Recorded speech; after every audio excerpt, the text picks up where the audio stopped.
Being with conflict. The conflict can be internal.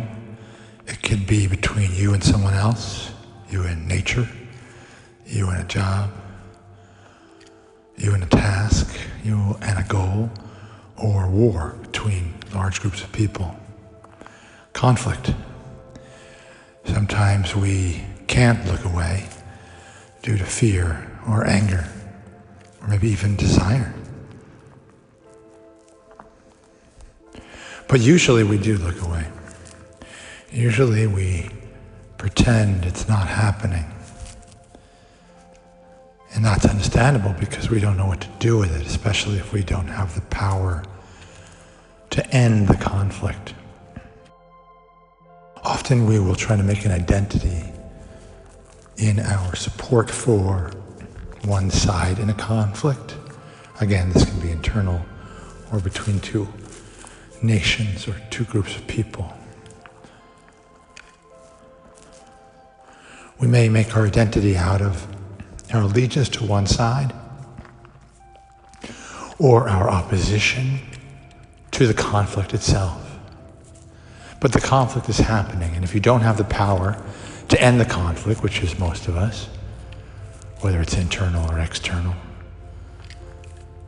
the only option left is to accept that the conflict is happening and accept our feeling of powerlessness to stop the conflict, our nausea from imagining the conflict, our relief from ignoring the conflict. Whatever's coming up in relationship to the conflict, internal or external, and this can be a conflict about making decisions, or the cost of peace, or the past and trying to make up for what happened in the past, or a vision for how you'll be better off in the future if you can only win the conflict. This is all very human and all very understandable.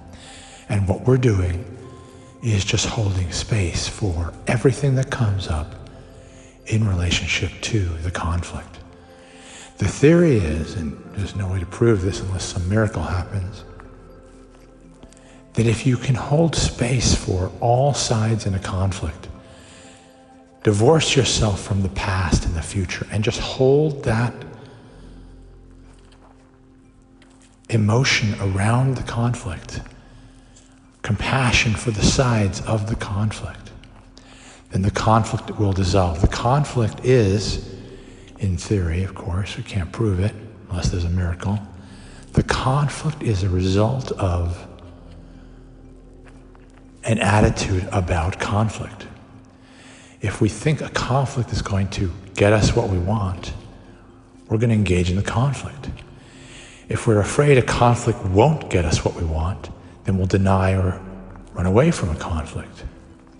It is very difficult to simply be neutral about a conflict, to say this is a conflict, and these are the emotions and thoughts coming up around this conflict.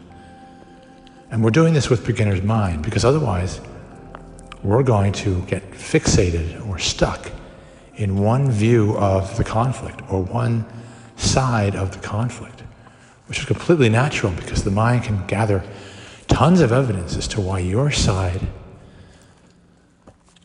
in the conflict is correct, or why the conflict should end, or why the conflict should continue, or why the conflict should continue until your side wins.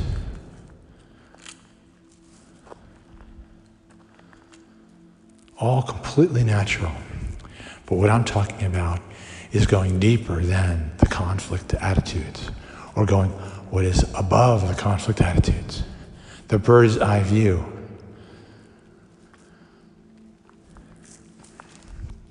Will this dissolve the conflict? I do not know. To claim that would be messianic. But to deny that it could be the case is flatland, is cynicism, is believing only in the material aspect of reality.